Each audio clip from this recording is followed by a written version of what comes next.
Hello, everyone. Thank you for joining us. My name is Jeff Bowles. I'm the Risk, Safety, and Industry Relations Manager for Pigeon Mountain Industries and the host of today's PMI Technical Webinar Series. Before we begin, I've got a few housekeeping items that I want to address. All attendees will be muted during the entire webinar. We will have time at the end of the presentation to answer any questions you may have. For questions related to the presentation topic, you may type in and send questions at any time during the webinar. You may use the chat function, which is separate from the questions function, for any other comments you may have. The webinar will last a total of 1 hour. If you are having troubles with your sound, you may switch to or from computer to phone or the reverse as needed. Okay, let's get started. Today's webinar is presented by Bill Steele and is titled An In-Depth Look to Sistema Huautla Cave Systems in Mexico. Bill Steele has been an active caver since he was a teenager over 50 years ago. He's been involved with the exploration, mapping, studying, and publishing about Sistema Huautla over 40 years. He is co-leader of the current project there. PMI is the rope of choice in Sistema Huautla and has been the entire time speleologists have been active there. In his webinar, Steele will take you almost a mile deep inside a mountain range in southern Mexico to what those who have been there say is the greatest cave in the world. Without further delay, I present to you Bill Steele. Good afternoon, everybody. I'm in my home in Irving, Texas, next door to Dallas, and I'm going to talk now about our history with PMI and our love of PMI rope and how it's gotten us through 600 different pits within the Huautla Drainage Basin in Oaxaca, Mexico. I spent the month of April there this year, and this is the 5th year in a row that we've had month-long expeditions. In this first slide, you can see a caver from the Denver area named Derek Bristol. And Derek's been on several expeditions, and he's hanging on PMI rope right next to a waterfall. So it looks like there's a lot of water in the cave system. We actually go in April, which is the driest month of the year. It rains in Huautla. It's the tropics. It rains from January till late May or early June. And then it's pretty much the dry season from, I'm sorry, I said that backwards. It's dry from January until June, and then it's the rainy season from June until December. So this picture was taken in April, and you can see there's still a lot of water running through the system then. At the bottom of the map of Mexico, you can see a state of Mexico with an abbreviation there, OAX. That stands for Oaxaca. And where Huautla is in the northern part of that state of Oaxaca. I live about where the E in the word United is, of United States, and we drive down there. 2 vehicles or even 3 vehicles will drive down there and take 3 days, 1 day to the border, 1 day down to the state of Guanajuato, which has an abbreviation of GTO there, and that's north of Mexico City. And then the 3rd day we'll drive from Guanajuato all the way to Huautla and arrive about early evening. The last 40 miles of the drive is up into the mountain range, the Sierra Mazateca, it's called. And this is a picture that shows the road as dirt, and it has been most of the time I've gone there. But here in the last few years, it's now paved, and it's a lot safer than it used to be. Used to be it could be muddy, and the last 40 miles might take 6 hours to do.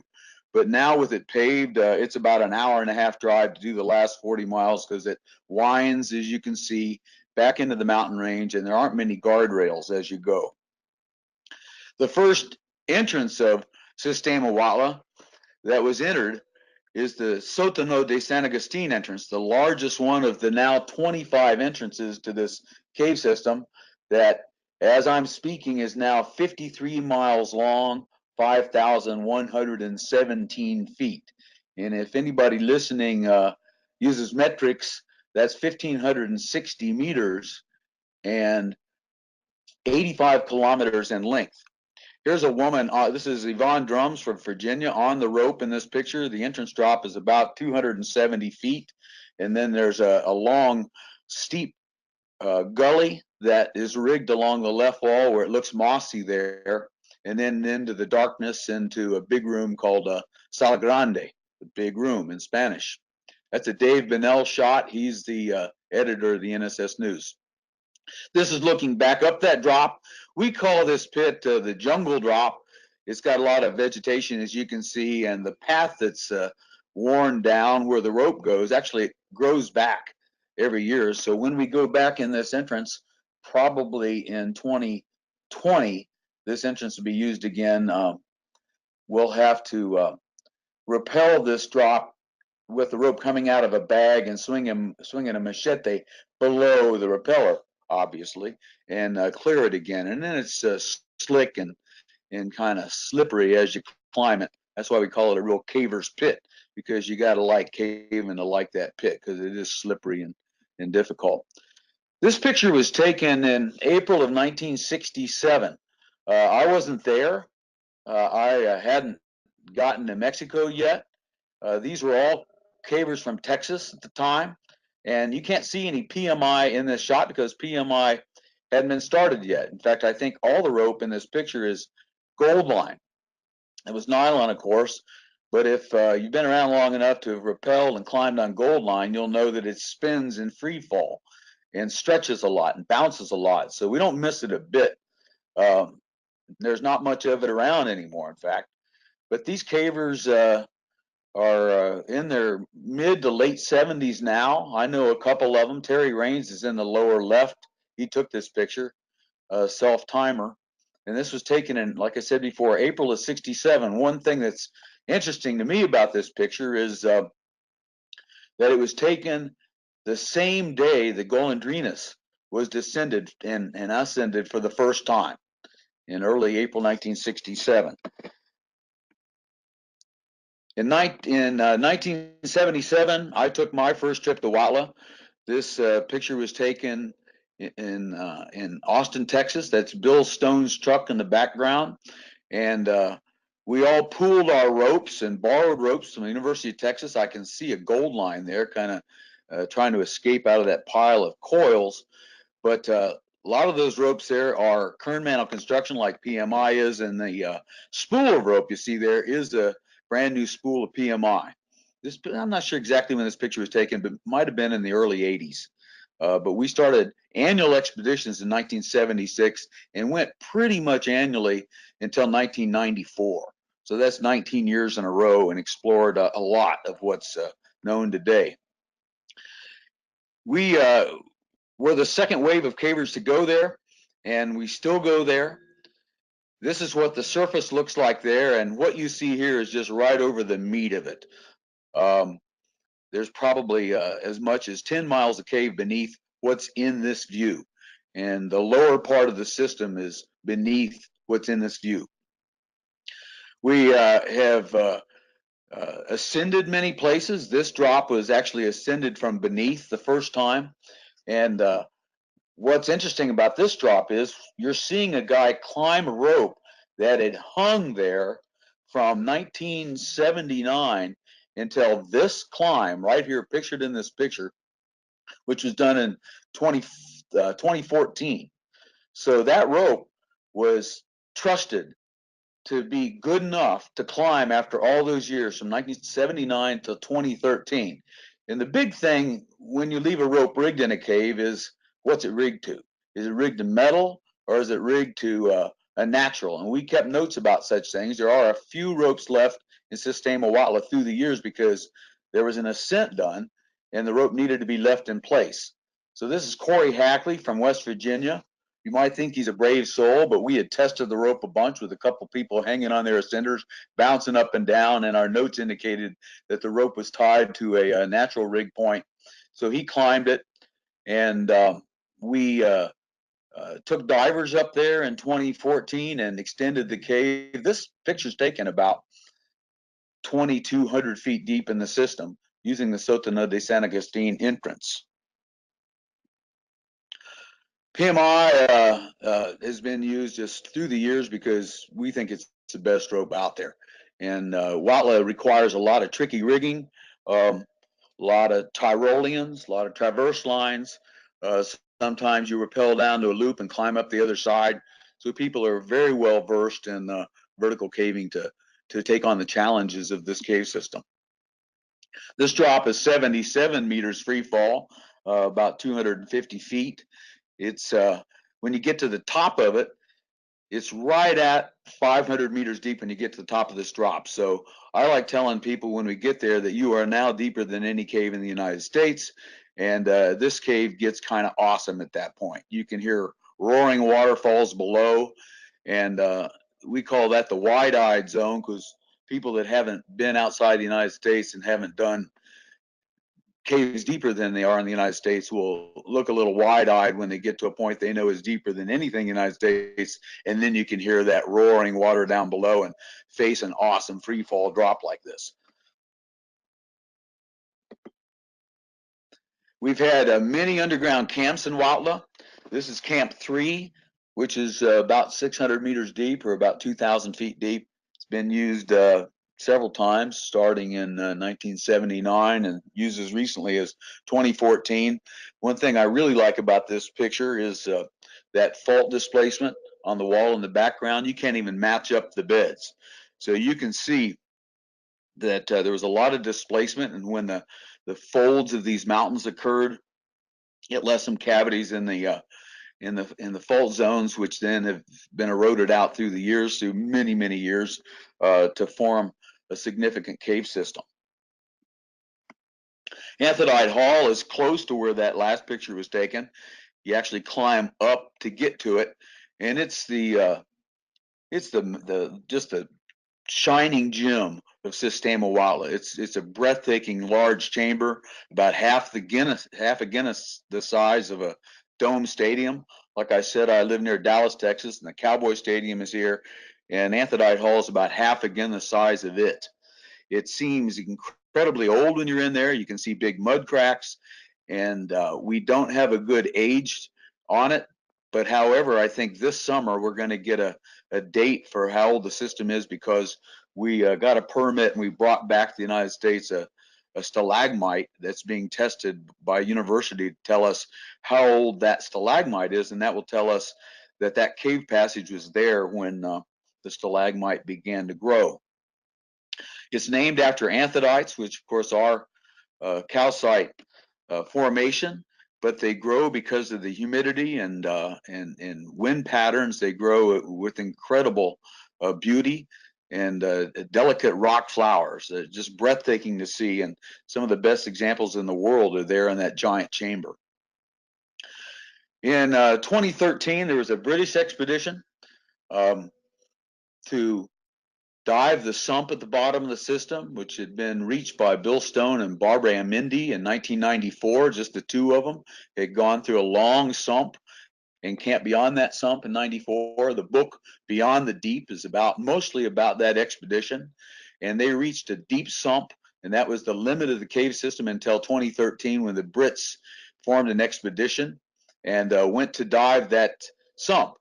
Tommy Shiflett from Virginia and I joined them on that expedition. We had been their contacts, and we advised them on whatever logistical information they needed to know, from rope lengths they needed, rigging points they needed to know about, who to take as an interpreter, who to rent houses from, all the information they needed to know.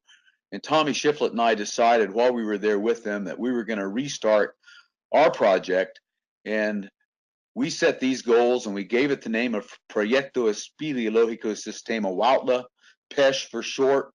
And while sitting in the airport in Oaxaca, I was flying back to Texas and Tommy was flying to Virginia. We sat there and wrote on a napkin these goals that we would go to Huautla for 10 years in a row, starting in 2014. This year being 2018, that means that we've had 5 of those 10 now. So we're halfway through our project goal of 10 expeditions, and that we would do full speleological studies, not just exploration and mapping and making maps, which of course is cartography, but study the geology, study the biology, paleontology, archaeology, anthropology, and even psychology, in that we've worked with NASA before to monitor how it is to be in a constantly dark environment away from the diurnal cycle of the sun coming up in the morning, sun setting in the afternoon, and what that does to your schedules. And we also are willing to help companies with gear development and testing, and that's worked out real well. We've supported Mexican cave scientists. We've got a good relationship with Mexican cave scientists, geologists, biologists, paleontologists, archaeologists, anthropologists, and we welcome them on our expeditions. Don't charge them any fee like we do cavers, and we get them in and out of the caves safely. So we've got a good thing going. This year's expedition is pictured here. This picture was taken about 6 weeks ago near the end of the expedition. We have several people from Mexico pictured in this picture, and I'm in the front with a white shirt on. My daughter is to my left. She started going to Huautla when she was a toddler, so it's really in her blood. You can see many people have a green shirt on with the PESH logo on the chest. Those shirts were donated by Elevated Climbing out of Chattanooga, Tennessee, which were one of our sponsors. This is a planned view of the system. This shows the 53 miles of integrated cave passage. At the top of the map is the direction north, as you can see with the north arrow. And you can see the purple line that's been extended out all that way to the north during the years of PESH expeditions, the last 5 years. So we've added about 20 kilometers in length in the last 5 years, taking it from 65 to 85. And at the bottom left to the southwest corner, you can see Sump 9. That's what the Brits dove in 2013. Here's a profile view. Of course, that means from the side. This is looking west, and the surface of the Earth is up, and deep underground is down. And you can see the various colors there represent sections of the cave system that have been linked together. This image shows a scale using the Empire State Building in New York City. You can see the Sistema Huautla is 4 of those stacked on top of each other. So a trip out of there would be like going up the elevator shafts in the Empire State Buildings 4 times to go from the lowest point all the way out to the highest entrance. We've enjoyed using PMI products, never had any problems with them. We rig safely, of course, but they're strong and dependable. And this is a shipment that arrived in front of my house back a couple of years ago, and most of it is 9mm in diameter. You know, some of it was 11, some of it was 10, and then we had some rescue ropes that we used for special uses. This year we had a going away party, a expedition send-off party in Austin, where many of the cavers live that still are active in the project. This is me standing on the back deck of my daughter's home in South Austin. I'm holding up the flag of the Explorers Club. I've been a member since the late 70s. Bill Stone and I joined together at the same time, and we've met many people and made many good contacts through networking through the Explorers Club. And in the guy's left hand, standing next to me, that's James Brown, a well-known cave diver. That's the flag of the NSS. We're an official project of the NSS and proud to be connected. The next day, and this is our routine that we now do annually, we have a send-off party in Austin on Saturday night, usually the last Saturday in March. And then the next morning, we pack everything into 2 or 3 vehicles and drive down to the border on Sunday. This year that happened to be Easter Sunday, April 1st. Drove to the border, spent the night in a hotel, crossed the border into Mexico early the next morning, and drove halfway to Huautla on that Monday. Then it takes another day to get across southern Mexico. We bypass Mexico City using the Arco Norte, which is a modern highway toll road around to the northeast of Mexico City, and drive up into the Sierra Mazateca where Huautla is. This picture was taken with a drone last year by Chris Higgins from Knoxville, Tennessee, and he was standing on the roof of a hotel operating this drone and got this beautiful shot of the city of Huautla, which has about 40,000 people. So we stay in a hotel there when we first arrive and go see the local government leaders and make sure everything's fine with them and they know we're there, and they're used to us doing that, so it's pretty routine at this point. Then we go on to a small town named Carlota, where we rent several houses, one for a cookhouse and community gathering place, and then several houses to sleep in. This is within the cookhouse. We set up a kitchen, buy propane and in Huautla, and water. We use captured rainwater and treat it. And you can see banners on the walls from our sponsors. And then we have 3 different houses that cavers sleep in. You can see that some use tents. A couple of reasons for that. One is to define your sleeping area and keep your things contained. Another reason is there's vampire bats here. And we've never had anybody bitten by a vampire bat, but we've seen vampire bats on a couple of hogs that were in a pen right next to a sleeping house. So they might come feed on you if they felt like it, or the hogs weren't there for some reason. But nobody's had any problems with it. One guy that I go out of my way to make sure comes every year is our chef, Biko Jones from Austin. And Biko, they say about Biko that Biko can even make a can of sardines into a gourmet meal. He's an incredible cook. He's also a diplomat. He's originally from Mexico, from San Luis Potosi, and was quite an active caver there and moved to Texas some years ago, I think 22 years ago, married a lady from the States, and he's a daddy, but he manages to get away from his work in Austin and join us on our expeditions, and he's either cooking gourmet meals there on the surface, or he's helping with diplomacy and getting permission to go in caves, and we keep him very, very busy, and he's super great guy. This is a list of the nationalities of cavers that have gone to Huautla through the years since we began the project back in the 70s. And the asterisks indicate the cavers that were with us this year in 2018. So we had 39 cavers total. We managed the number so that we had no more than 25 at a time. That's what our infrastructure on the surface can handle. Biko can cook for that many, and we have sleeping spots for that many. But usually we have people camping underground, so we don't have 25 people at a time on the surface. One night this year we had 29 people for dinner, and that was because we had 4 people visit from a nearby expedition that were diving in water-filled tunnels off the edge of the plateau. But we had cavers from Canada, Costa Rica, England, Mexico, USA, and Wales this year. Pile of ropes. This is ropes that had been washed and measured and coiled for storage at the end of the expedition. That's Ellie Watson from Austin in this picture. Ellie was part of a team that made a historic connection this year that added several kilometers of length to Sistema Huautla and 5 new entrances.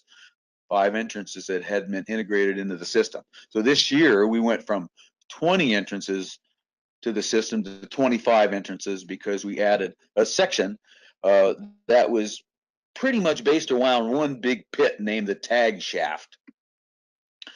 This is a group that was going into camp in the Tag Shaft. Ellie's there in the middle, Lee White on the left, Adam McLeod from West Virginia to his left, Jesse Hauser from Chattanooga, Ellie Watson, Rick Zaria, and Matt Bumball from Tennessee in this picture, and they're going into camp for a week at the base of the Tag Shaft. This is the Tag Shaft, a 500-foot pit. It was found back in 1985 by Richard Schreiber, who incidentally was one of the founders of PMI back in the late 70s or early 80s. And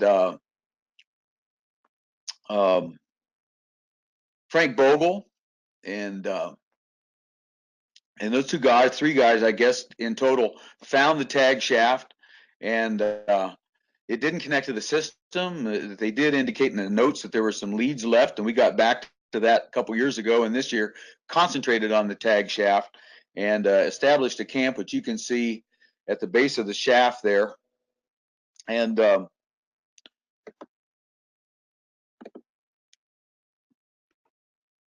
pushed that lead for an eventual connection down to the system. It went over 600 meters deep to where it connected. This is looking back up the tag shaft, a dramatic photo by Chris Higgins, and Matt Bumball is hanging in free fall there, allowing a silhouette which made for a really dramatic shot. The connection itself was made by this small group, and on the left is Adrian Miguel Nieto from Mexico, who's gone on 4 expeditions with us now and excellent at keeping book. Very nice guy. He's a professor and is able to get away for a month to go caving with us. Ellie, Rich, Jesse, and Lee are shown in this picture. This is when they knew history had been made. They posted this picture. Chris Higgins got the shot, and the history I'm talking about is the connection of Sótano de Agua de Carrizo, an 843 meter deep cave that we did back in 1978 that we knew came close to the system that we had explored essentially underneath it, but it had never been connected. And this year they managed to make a connection, and we were really pleased about that because it added over 5 miles of additional passages and 5 entrances to the system, opened up a whole new section. Adrian keeps wonderful notes. This is his profile view. Most of that route was profile because it went stair-stepping down steeply, not a whole lot of plan view, but this is the way he laid out his pages so that people could get an idea of that route down from the tag shaft to connect to the La Grieta section of Sistema Huautla, which is 600 and some meters deep. We're connected. Speaking of La Grieta, this is the entrance.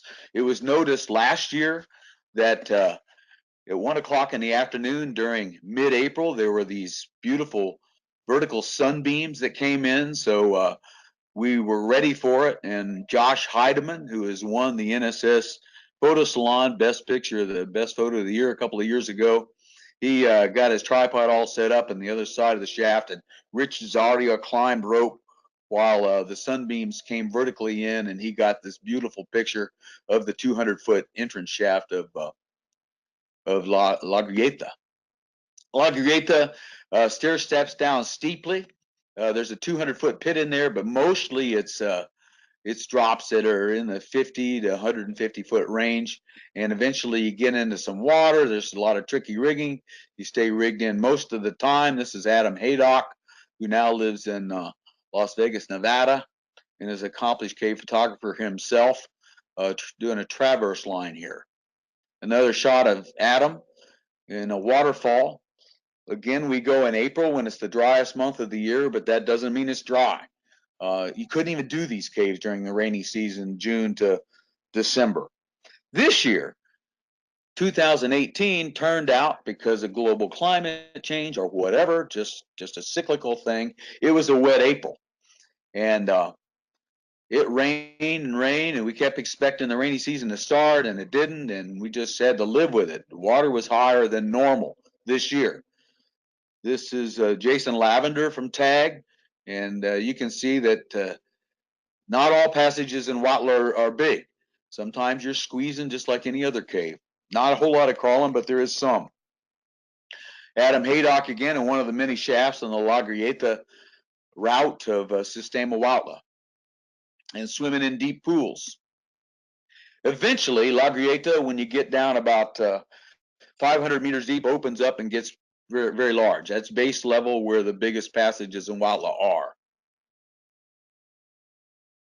We talked for 40 years about someday establishing a camp 700 meters deep in La Grieta, an area that we'd explored back in 1977. Schreiber and I, Bill Stone, Jim Smith, and others had explored this area, Steve Zeman, back in 77. It hadn't been visited again, this area of the cave, until last year. And this year we had Camp 4, which was established 700 meters deep. And these people that you can see in this photograph were trapped in the cave for for 3 days. They went in on a 7-day camp, and after a couple of days, they realized, like we did on the surface, that it had rained so much that the water certainly had risen and probably flooded a section. When they tried to get out, sure enough, they couldn't, and turned out that they hadn't taken all their food with them because they were so heavily loaded down going to Camp 4. They had left some of their food about halfway there, and it was on the other side of a flooded section. So they spent 3 days eating Cliff Bars and continuing to survey and do some up climbs. So from that camp, most of the caving was up climbs. We used the Walt drills. That's one of our sponsors, and put in a bunch of bolts and did up climbs. The interesting thing about La Garita, that section of Sistema Huautla, is that you go 400 meters deep in it and then go upstream, up a tributary, and it goes 600 meters in elevation back up to the farthest north passages within the system. We had plenty of females with us. It's not quite 50-50, but not far from it. This is Jacqueline Hawk, who now lives in Denver, smiling. Hadn't looked in the mirror yet to realize she needed to wash her face, but she was happy as could be. She'd just done the hardest trip of her life, she said. She camped at Camp 3 and camped back there for a week and hauled loads and contributed in a major way to the project, and came out with a big smile on her face. Another woman, Amy Cantrell, came out with world-class bruises. She'd made a lot of contact with the walls, as you can see, and I saw her Sunday at a swimming party, and all that's healed now. Now, this is a part of what goes on in Huautla that is very unusual. The people in the area, we know through archaeological studies that have been done of artifacts that we found in the caves, and there's been a master's thesis written on one cave there. We know that the Mazatec people have lived in that area for over 2,000 years, and they have their ancient beliefs in the caves and cave spirits, and to keep them happy and to allow us access to the caves, we have consulted with a shaman before. They call him a curandera there, or a curandero. This is a curandero, a male shaman who asked me to go into the market and get a live turkey. And he did a ceremony where every caver lit a beeswax candle. It had to be a pure beeswax candle. And he passed that turkey over each one of us and said prayers in their language, Mazateco. Everybody was solemn and serious about it. And we had copal incense smoldering and billowing smoke into the room. And it was quite a moving scene. What I didn't see coming when this occurred, and this was 2 years ago in 2016, was that the curandero was going to follow this ceremony with a request to go to one of the entrances. We went to the 200-foot pit entrance of La Grieta, the one with the sunbeams shining down into it. And he requested then that I drop the turkey into the pit. This is me with my sombrero on, and I'm holding that poor turkey out over a 200-foot drop. I look a little grim-faced there. That's because I wasn't very happy about having to do this. But as my friend said, take one for the team and do what the curandero says. And I dropped that live turkey, which I bonded with that day, and bought it in the market, and it looked at me like I was his daddy as I held it in my lap. So I didn't feel good about it, but I did as I was instructed and dropped it into the 200-foot pit and sacrificed it to the cave spirits. And the people there are happier with us that we appeased the cave spirits that we hadn't spoken to through a curandero for many years. So now we do that annually, and we did it this year. So eventually the time came, our month was up, we were happy with the expedition. Everybody was safe and sound, no accidents, good discoveries, added 5 entrances to the system. We measured our ropes. We brought back to Texas those ropes that really needed a good washing. I've done that already in a front load washing machine at a local laundromat, ready to take them back down next year. And you can see in the background there, we've even got a couple of unopened PMI boxes that we look forward to opening next year and rigging into another section of the cave that we know is there that we haven't explored yet. As I said before, we have banners of our sponsors on the walls in our cookhouse, our community space there, where we have our meetings and we have our dinners. And this year, we were very pleased. We had a farewell dinner, a send-off dinner at the end of the expedition. We had a local restaurant close their restaurant and have a party for us there, and they presented us with a cake that celebrates our 5th anniversary of our restarted project, PESH, Proyecto Speleológico Sistema Huautla. The pictures that you have seen were taken by these photographers. Kasia Bernacka is a highly active, very experienced caver from Warsaw, Poland.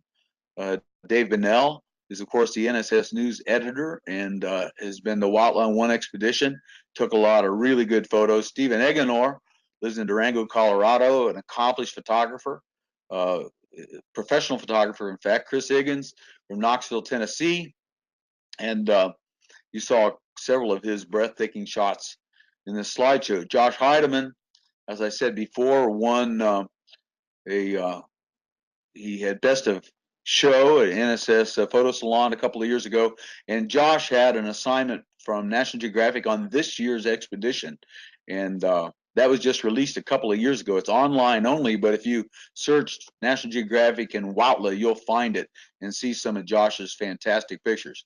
Tiffany Nardico is a young woman from California, aspiring photographer, and she took many, many good shots. She's just now getting out to us. Terry Raines took that picture from 1967, and he was the editor of the Association for Mexican Cave Studies for many years and one of the founders of the AMCS back in the 60s. Liz Rogers is from Australia, Melbourne, Australia. She came on an expedition in 2015 and is just a natural photographer. Took some incredible shots. I'm Bill Steele, and Bill Stone took some of the shots too. He's been active in Huautla since the mid-70s. That's my last slide, and I'm glad to entertain any questions that anybody has. All right, Bill, thank you for that incredible presentation. The pictures were absolutely incredible. We will now answer any questions our viewers have, so please type in the questions section and we will attempt to get to as many as possible. So question number 1, is there any idea how big this cave system actually is? Our estimate is we've probably reached about 2/3 of it.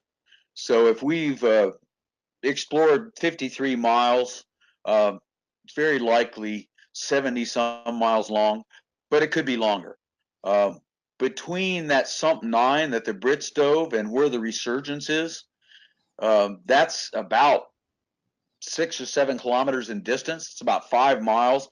We haven't been able to get into any of that cave there. And if you take the same density of passages as we got higher up on the plateau, maybe this is a 100-mile long cave. We just got to be poking at it and see what we can get to. Wow. Okay. And something else along those lines, if you were to look at the list of the deepest caves in the world, and Bob Goulden's, in my opinion, is the best. I know him. He's from Virginia. He really stays on top of it. You can Google world's deepest cave and find this information there. But if you look for Bob Goulden's list, Gulden, of world's deepest caves in the United States, world's longest caves, and so forth, he really stays on top of it. If you look at that list, you'll see that Sistema Huautla is the 9th deepest cave in the world. It is the deepest cave in the Americas, or the Western Hemisphere, but it's also the longest of the 17 deepest caves in the world. So what that tells you is that it's complex. It's not just one deep route, stair-stepping down very, very deeply like the first couple of deepest caves in the world. It's complex. It's got many, many deep routes, and that's part of the joy of exploring it. It's a riddle to unlock. Wow. Sounds huge. Okay, question number 2. You mentioned that part of your mission was to perform a variety of speleological studies. What kinds of studies have you performed, and where have you published your results? Yeah, great question. Um, we have published the results steadily in the AMCS magazine, the AMCS activities newsletter. Um, I think the first time Huautla was published was actually the first time cavers went there in 1965. Uh, and steadily all the way up until the issue coming out in time for the NSS convention next month. Um, so I think in the bibliography, there's 99 articles that have been published about Huautla in that publication itself, the Association for Mexican Cave Studies newsletter. And then in the late 70s, it changed its name to the Association for Mexican Cave Studies activities newsletter. Bill Mixon's the editor. He is like the #1 bibliophile of caving in the United States. He writes a lot of book reviews. So that's the AMCS. We've published a lot in the NSS News. We've published in the Texas Caver. We've published in the Dogwood City Grotto newsletter. Various newsletters around the country, giving cavers from various parts of the United States might go home and write an article for their home newsletter. We've also published in National Geographic in September of 1995. There was a feature article, and I know that that's still available because I bought one from eBay recently to take to somebody in Huautla that requested it. We've published in Outside Magazine, and something else I'm real proud that we've published in is the Encyclopedia of Caves. That's an academic work, peer-reviewed. Um, Dr. Will White is one of the foremost cave geologists in the world. He edited it along with a gentleman named Dave Culver. We were invited to write a chapter for that. Jim Smith and I did for the first 2 editions. And right before this year's expedition, we had a deadline of April 1st to submit a chapter for the 3rd edition, and we made the deadline of April 1st, and we were encouraged to, in fact, add to it. Here I've got on the screen the PESH goals, and there are the list of speleological studies. So I'll run through that real quick. Our cartography, you can find our maps online. If you would Google AMCS maps, you will see that the AMCS maintains a website of published maps of caves of Mexico. And if you look at the state of Oaxaca, you can find maps of all the caves that we've mapped in the Huautla area. Geology, Jim Smith wrote his master's thesis on geology back in the 80s. He earned his master's through Western Kentucky University, which has got the Hoffman Center for Cave and Karst Studies. And Fernando Hernandez, a Mexican geologist, is now in graduate school at Western Kentucky, and he's going to do his master's thesis also on the hydrology of Sistema Huautla. Biology, most of that publishing has been done by Mexican biologist named Dr. Oscar Franke, and Oscar wrote the paragraph that's going to be in the Encyclopedia of Caves, and we found 48 different species. 11 of them are cave adapted, and all of those are new species. Paleontology, we only recently in the last few years have realized that we've got one very rich paleontological site, and next year a team of 5 paleontologists from Mexico City are planning to join us in the expedition and excavate. What we know we've got already is a skull of a giant ground sloth, which only a mandible had been found prior to this skull being found in a Huautla cave.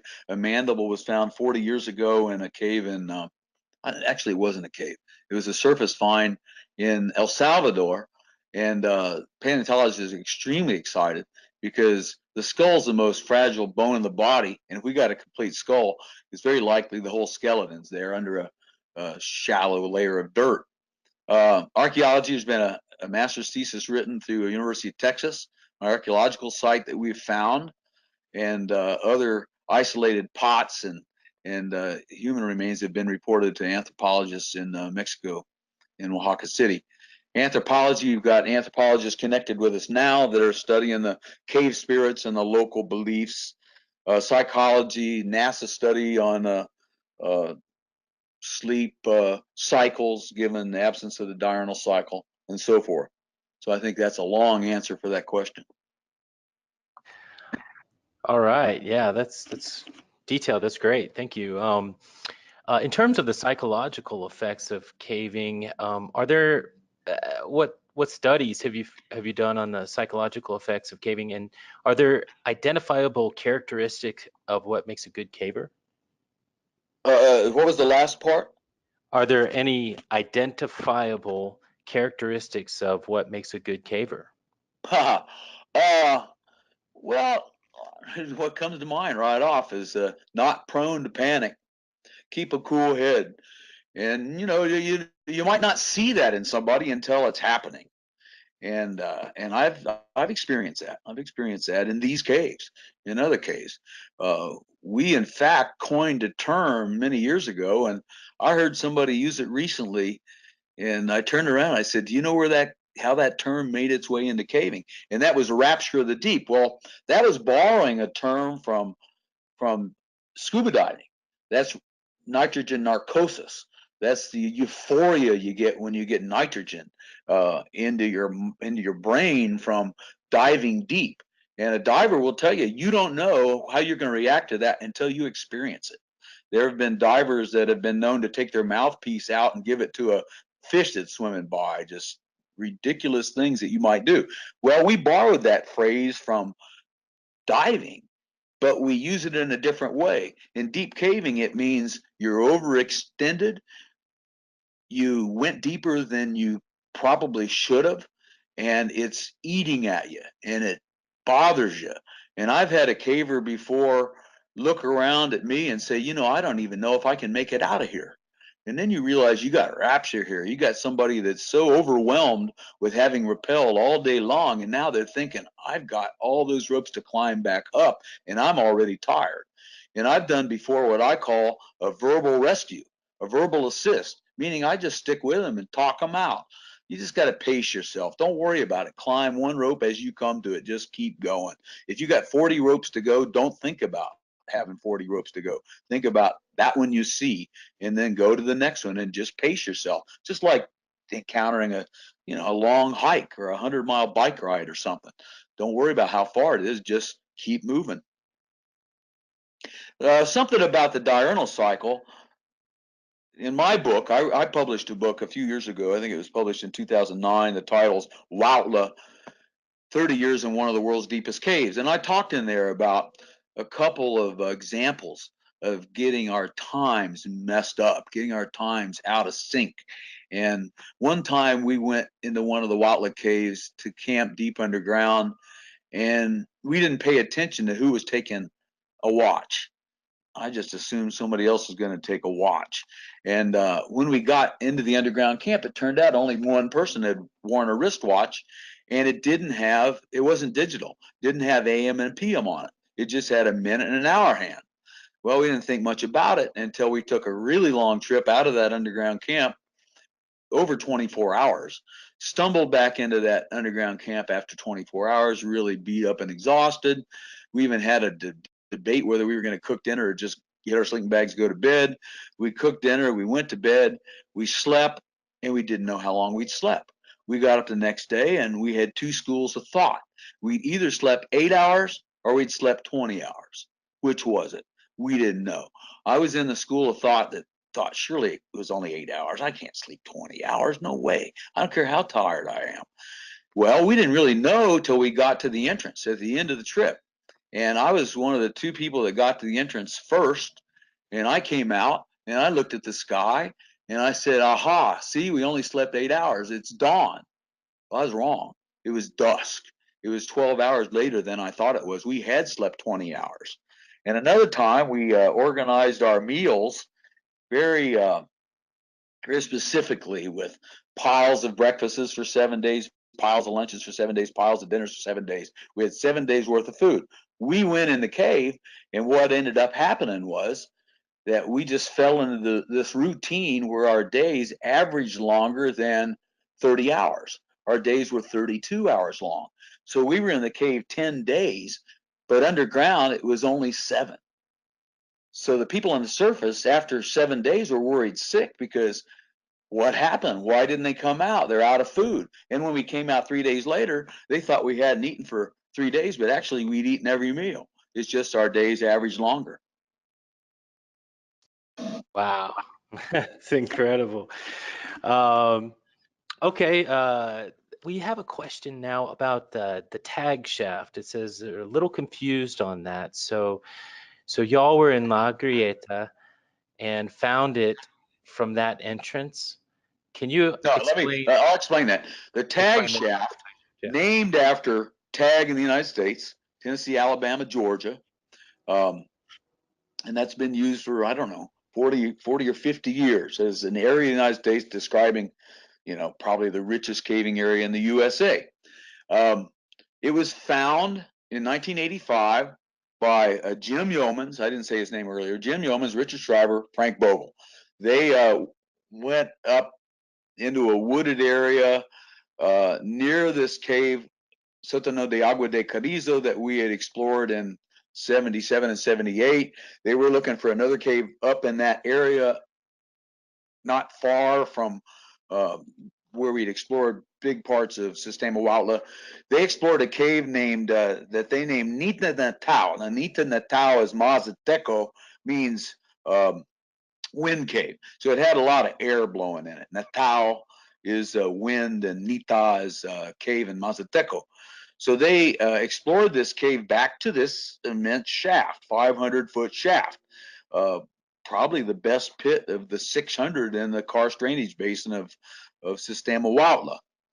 And it was noted that there was a lot of air at the bottom of that shaft that went into a crack, but it was never pushed until last year.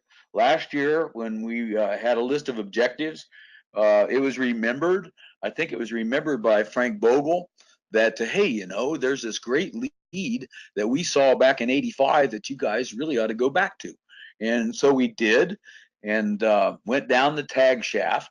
And we could see in our maps that the bottom of the tag shaft was about 300 meters higher than known passages in the La Grieta section of Sistema Huautla. So could we find a way to explore down from the tag shaft and connect to that and connect in this smaller cave system, which had 5 entrances and ended at this crack with howling air going through it. So that was enlarged using hammers and chisels the old-fashioned way, and it took a couple of weeks of steady work to enlarge it and make it passable by cavers, and they got through it, got into a shaft series, and it dropped down, boom, boom, boom, boom, boom, and connected to the La Grieta section of Sistema Huautla in 2 places. All right. Thank you for that explanation. Going to jump around here, and it says, have you experienced any earthquakes while you've been there? And this is from Paul Drinkwater in England. Hello, Paul. I know Paul. We worked at a scout camp together one summer back in the '80s. No, but it's an earthquake zone, and I've been asked by people there, because people live there. They know there's bad earthquakes. There were a couple of earthquakes in Huautla this year. The ones that were felt in Mexico City were felt in Huautla. In 1977, the first year I went to Huautla, I went 3 times. The first year I went in March, May, and December, and there was a major earthquake that summer between the second and third expeditions. And when we got there in December of '77, there was still rubble on the streets that they hadn't cleaned up yet, streets of Huautla. So when you explore a cave, you really get to know it well. Handholds, footholds, squeezes, you know it well because you're the first ones through it. So we were looking closely for any fresh rock that had fallen, and only in one place did we see any. We actually smelled it before we saw it, because freshly broken limestone's got a distinct odor to it. kind of like cucumbers, I think, faint smell of cucumbers. And we noticed the smell first and then looked around, saw some broken rock, but that ceiling there was unstable anyway. Back in those days, using carbide lamps, we could barely reach the ceiling, about 100 feet high, but we could see that it was just a jumble of rocks up there that were wedged in. In another area of Mexico, one time, I thought I was in the cave when there was an earthquake, but it turned out when we got out of the cave and asked people around the campfire that night if they'd felt an earthquake, they said no, but we heard blasting because they're making a road on the other side of the mountain. So we actually heard blasts through the rock down to about 300 meters deep where we were, carried through the rock. One thing I tell them in Huautla when they ask us this, aren't you afraid to be in the caves, is this. They'll agree that there's probably a major earthquake in that area every 100 years. It's probably more often than that, but let's just say, for the sake of discussion, that every 100 years they have a major earthquake. We'll see how old the caves are when we get the results of the sample that was taken out this year, but let's just say they're 3 million years old. If there's a major earthquake every 100 years and they're 3 million years old, that's 30,000 earthquakes, 30,000 major earthquakes. So we like to think that any rock that's going to fall already fell. At least you tell yourself that.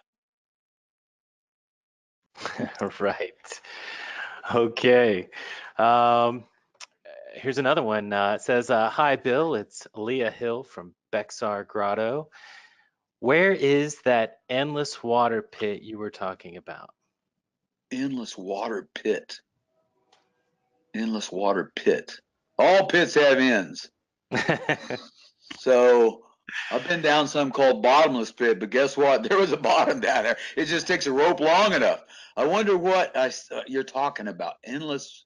Give me more. Give me more to go on. We could give Leah time to expand on that if she wants to type in. Yeah, I gave a present. She was at a presentation I gave last night in San Antonio, Texas. Oh, nice. So it should come to mind what she's talking about, but I'm not thinking of an endless water pit. Okay, we'll move on to another question while and give her time to clarify on that if she wants to. Okay. So how often do you wash your ropes on expedition? Every time they're dirty. So every In day? Huautla, we don't have front-loading washing machines like I do in Irving, Texas. In Huautla, what we do is we load them up in the, well, I think we've got enough rope that we can just stash the dirty ones and not need to wash them during an expedition.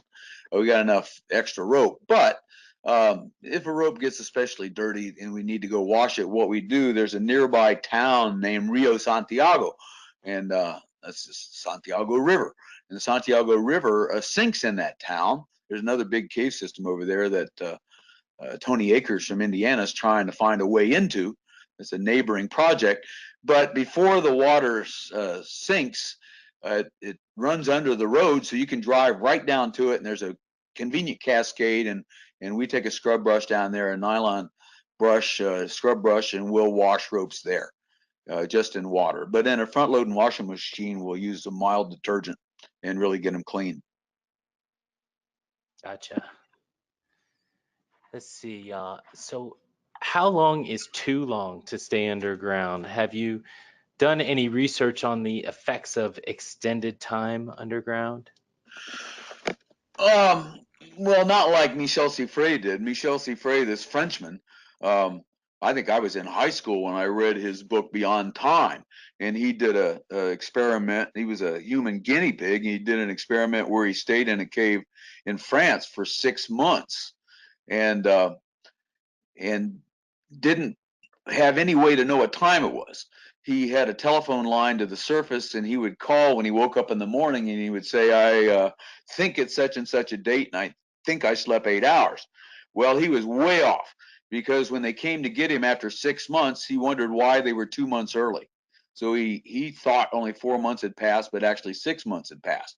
And then he did another experiment in Midnight Cave in Texas back in the early 70s, same kind of thing. And that was sponsored by NASA. Now, we've had cavers camp for 21 days underground, My personal record's 13 days. Last year, on last year's expedition, we had some cavers that were going to stay underground for 28 days, pretty much the whole expedition. But then they came out after 14 and had a Bico cooked meal. They wanted to see what we were eating on the surface, and went back in the next day, and there was something that they had run out of that they came out to get, like jalapenos or something. They thought it was too much of a hardship, but they stayed in for 14 days. But we've had cavers in Huautla stay for 21 days with no ill effects. Now, one thing though that we found is that if you get a laceration, you get a cut, it doesn't heal very well. Um, I found that out myself one time when I was going into camp for 10 or 12 days. On the way in, I had a handhold break and it scraped my forearm, and I got some cuts. And I had to scrub them out every day. They were getting inflamed every day, and I'd medicate them with methylate. And then after a long caving trip, they get kind of puffy and sore again. And they didn't really heal until I got out to sunlight and they dried out nice on the surface. So that's a factor that we've determined through the years. But no ill effects. It's actually pretty darn comfortable to camp underground. And I look forward to doing it again. All right. We have a follow-up question from Leah, or it's Leah or Leah Hill. Yeah, Leah. Leah, okay. She says the water pit that you or someone found that the light shined down and you couldn't see the end. Oh, okay. That's something on. That's what the Brits dove Oh, okay. in 2013, and now I'm hearing that there's talk about the Brits and some Australians coming back and diving it again. Yeah, the answer to that was when Chris Jewell led an expedition in 2013. He's a British cave diver, cave diver, and Tommy Shiflett and I joined him, and then our organization Pesh was sort of a result of that. We decided we love it so much there, we're just going to keep going back for 10 years. Anyway, they had mixed gases that allowed them to dive 80 meters deep. It was Jason Mallison, a top cave diver from England, and Chris Jewell did the deepest dive. They went 80 meters deep, and it continued on down. But they had to call the dive at 80 meters because that's as deep as they could safely go with the mixed gases they had. So if they go back, and I'm pretty sure they will, somebody will. I think it'll probably be Andreas Clocker from Tasmania, Australia, Chris Jewell from England, probably Jason Mallison again from England, will go back down there sometime in the next year or two and dive again. They'll be equipped with different mixed gases or maybe rebreathers that will allow them to dive deeper than 80 meters. Because when they got to 80 meters of depth and called the dive, their lights shined off into the gloom, and they could see at least 20 meters more. So it's at least a 100-meter deep shaft and water-filled tunnel. Okay. Great. And I think we have one more question here, is what it looks like. And that question is, how do you select expedition members? Yeah. Well, Huautla is well enough known because it's been explored for 50 years, and there's a lot of literature about it. And I give a presentation at the NSS convention every year about it because we're an official project of the NSS, that we hear from plenty of cavers. So the explorers and mappers inquire and take the initiative to ask. And what I tell them, and I told a couple of cavers last night when I gave a presentation at the Bear Grotto meeting in San Antonio, Texas, that the way to begin the process is send me an email in August, early August. That's when we begin the process of organizing the next April expedition.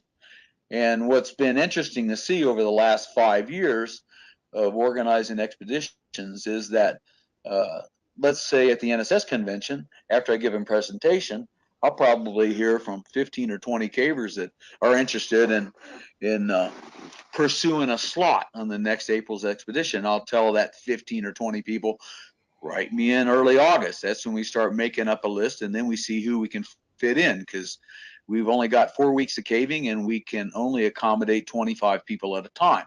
And we got a bunch of veterans that want to come back. So write me in early August. It's interesting that only about half of them do. So I think part of that's, well, they just saw the slideshow. It really looked exciting. They want to be part of it. Then they got home and reality kicked in. They don't know if they can really get vacation or whatever.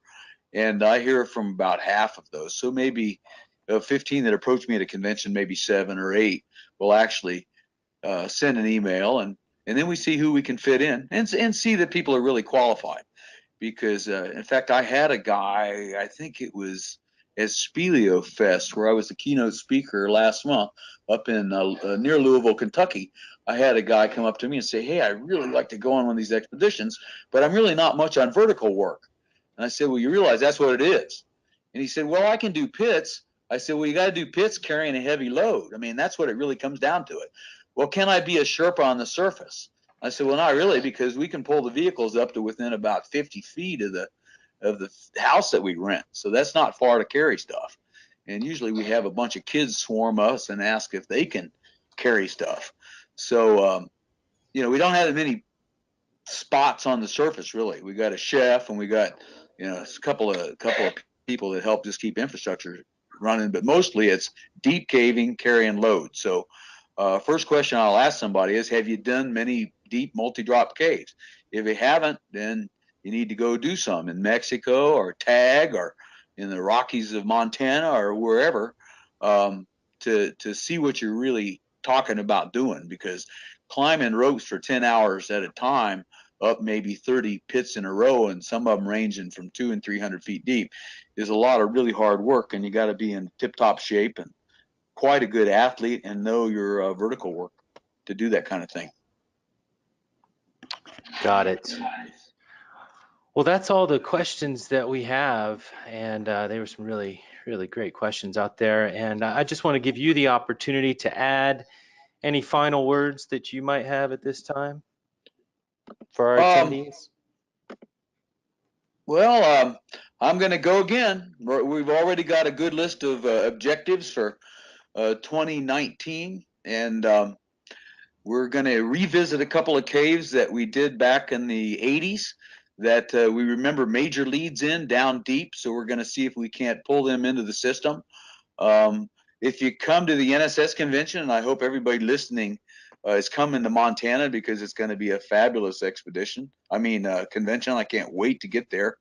About a month from now, a little more than a month from now.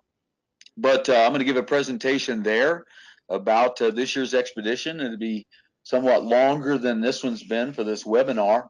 But if you come up to the convention up there, let's sit around and talk about it. And I'll tell you some stories. Okay, great. And I'm sure you've got many, many, many more stories, great stories to tell. So look forward to that. And thank you so much for your insightful presentation today, and for choosing to use PMI ropes. Hey, it's the best. I was in New Zealand last August. I went to the International Congress of Speleology in Sydney, Australia, gave a presentation there, and then flew over to New Zealand and went caving. And the main thing cavers there wanted to know was, how can we get PMI into New Zealand? And I helped make that happen for them. And I'm real happy to have been a middleman there to help them get a hold of PMI. That's great. Well, thank you very much. And we would like to thank everyone for attending today's PMI Technical Webinar Series presentation. Just to let you know, this webinar has been recorded and will be available at any time soon at pmirope.com. Thanks again, Bill, and we look forward to seeing some future expeditions. Great. Love you guys. Thanks everybody for attending. All right. Thank you Take very care. much. We'll end on that note. Thanks. Take care. Bye. Bye.